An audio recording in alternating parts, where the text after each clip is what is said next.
নমস্কাৰ JR technical and job information YouTube চেনেলৰ অন্য এটা নতুন ভিডিঅ'লৈ আপোনালোক সকলোকে পুনৰবাৰ স্বাগতম জনাইছোঁ।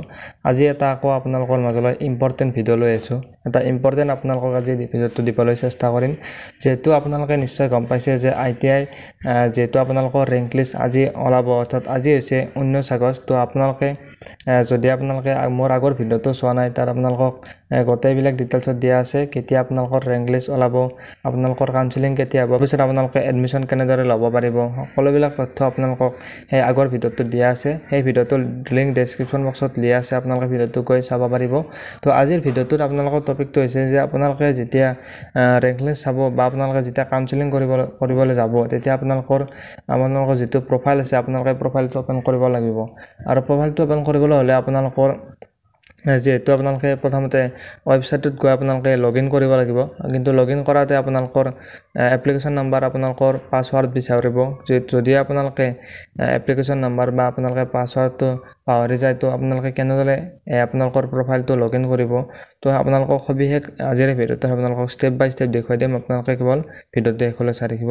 তাৰ আগতে ফ্ৰেণ্ড, যদি আপোনালোকে প্ৰথমবাৰৰ কাৰণে আমাৰ চেনেলত ভিডিঅ' চাই আছে, তেনেহ'লে ভিডিঅ'টোত এটা লাইক কৰি চেনেলটো ছাবস্ক্ৰাইব কৰি দিব, যাতে এনেকুৱা ধৰণৰ ভিডিঅ' আপলোড কৰাৰ লগে লগে আপোনালোকে ন'টিফিকেশ্যনবিলাক লগালগ পাই যায়। তেনে বলক ফ্ৰেণ্ড, পলম নকৰি আজিৰ এই ভিডিঅ'টো আৰম্ভ কৰোঁ। যদি আপোনালোকে আপোনালোকৰ ৰেংকটো চাব বিচাৰে বা আপোনালোকৰ যিটো আপোনালোকৰ কাউন্সেলিং কৰিব বিচাৰে, তো আপোনালোকে আপোনালোকৰ প্ৰফাইলটো লগইন কৰি আপোনালোকে অপেন কৰিব লাগিব। তো যদি আপোনালোকে এতিয়া আপোনালোকৰ প্ৰফাইলটো লগইন কৰোঁতে আপোনালোকৰ এপ্লিকেশ্যন নম্বৰ বা আপোনালোকৰ যদি পাছৱাৰ্ডটো পাহৰি যায়, তো আপোনালোকে কেনেকৈ লগইন কৰিব। তো যদি আপোনালোকে পাছৱাৰ্ডটো পাহৰি যায়, তো আপোনালোকে পাছৱাৰ্ডটো কেনেকৈ চেঞ্জ কৰিব লাগে আপোনালোকক দেখুৱাইছোঁ, আপোনালোকে চাই থাকক। তো পাছৱাৰ্ডটো যদি আপোনালোকে চেঞ্জ কৰিব বিচাৰে, তো আপোনালোকে প্ৰথমতে আপোনালোকৰ মোবাইলৰ যিকোনো এটা ব্ৰাউজাৰ আপোনালোকে অপেন কৰিব। ধৰি লওক মই ক্ৰম ব্ৰাউজাৰটো অপেন কৰিছোঁ। ফ্ৰেণ্ডছ, ব্ৰাউজাৰটো অপেন কৰি উঠি আপোনালোকে ইয়াত চাৰ্চ কৰিব ITI-assam.nic.in বুলি আপোনালোকে চাৰ্চ কৰি দিব। চাৰ্চ কৰাৰ পিছত আপোনালোকে এনেকুৱা এখন নতুন পেজ আপোনালোকে দেখিবলৈ পাব। ইয়াত আপোনালোকে দেখিবলৈ পাইছে ITI আছাম। তো আপোনালোকে এইটোত ক্লিক কৰি দিব। ক্লিক কৰি দিয়াৰ পিছত আপোনালোকে মোবাইলত আপোনালোকে কৰি আছে, তো আপোনালোকে আপোনালোকৰ ছাইটটো আপোনালোকে ডেস্কটপ ছাইট কৰি ল'ব। ডেস্কটপ ছাইট কৰি উঠি আপোনালোকে ইয়াত দেখিবলৈ পাইছে যে application login for the Assam ITI counselling 2024। তো আপোনালোকে ইয়াত ক্লিক কৰি দিব। ক্লিক কৰাৰ পিছত আপোনালোকে অলপ সময় ৱেইট কৰিব। আপোনালোকে এনেকুৱা ধৰণৰ এখন নতুন পেজ আপোনালোকে দিব পাৰিব। তো আপোনালোকৰ এতিয়া প্ৰফাইলটো লগইন কৰিবলৈ হ'লে আপোনালোকে প্ৰথমতে ইয়াত আপোনালোকৰ এপ্লিকেশ্যন নাম্বাৰটো দিব লাগিব। তাৰপিছত আপোনালোকৰ নেক্সট পাছৱাৰ্ডটো দিব লাগিব। ফ্ৰেণ্ডছ, ইয়াত আপোনালোকৰ চিকিউৰিটি পিন, অৰ্থাৎ আপোনালোকৰ তলত দেখিবলৈ পাইছে যিটো চিকিউৰিটি পিন, আপোনালোকৰ কেপচা কোড বুলি কোৱা হয়। কেপচা কোডটো আপোনালোকে ওপৰত ইয়াত বহুৱাই দিব। পোৱাৰ পিছত আপোনালোকে চাইন ইন কৰি দিলে আপোনালোকৰ প্ৰফাইলটো অপেন হৈ যাব। কিন্তু যদি আপোনালোকৰ এতিয়া পাছৱাৰ্ডটো যদি আপোনালোকে পাহৰি গৈছে, তো আপোনালোকে এতিয়া কি কৰিব? তাৰ কাৰণে আপোনালোকে তলত দেখিবলৈ পাইছে, তো আপোনালোকে ফৰগেট পাছৱাৰ্ডত ক্লিক কৰি দিব।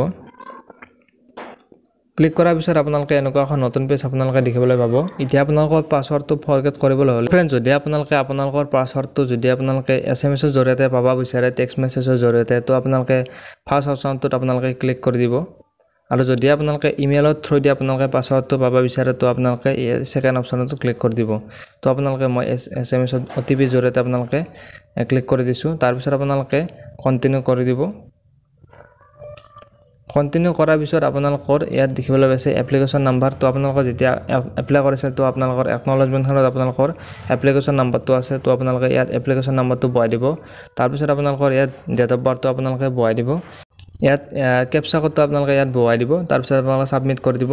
ছাবমিট কৰাৰ পিছত আপোনালোকৰ এটা নতুনকৈ আপোনালোকক পাছৱাৰ্ড দিব। পাছৱাৰ্ডটো আপোনালোকে বহুৱাই দিব। আপোনালোকৰ এক্সাম্পল হিচাপত মই পাছৱাৰ্ডটো আপোনালোকৰ স্ক্ৰীনত দেখুৱাই দিছোঁ। এনেকুৱা ধৰণৰ আপোনালোকৰ পাছৱাৰ্ডটো বহুৱাই দি আপোনালোকে আপোনালোকৰ পাছৱাৰ্ডটো কনফাৰ্ম কৰি ল'ব। তো এনেদৰে আপোনালোকে আপোনালোকৰ পাছৱাৰ্ডটো চেঞ্জ কৰিব পাৰিব যদি আপোনালোকে পাছৱাৰ্ডটো পাহৰি গৈছে। এনেদৰে আপোনালোকে আপোনালোকৰ পাছৱাৰ্ডটো চেঞ্জ কৰিব পাৰিব। তো আপোনালোকে নিশ্চয় ভিডিঅ'টো চাই গম পালে। তো ভিডিঅ'টো যদি আপোনালোকে ভাল পালে, ভিডিঅ'টোত এটা লাইক কৰি দিব। আৰু চেনেলটোত যদি প্ৰথমবাৰৰ কাৰণে আহিছে, চেনেলটো ছাবস্ক্ৰাইব কৰি বেল আইকনটো প্ৰেছ কৰি ৰাখিব। চাই থাকিব JR technical and job information YouTube channel. ধন্যবাদ। জয় আই অসম।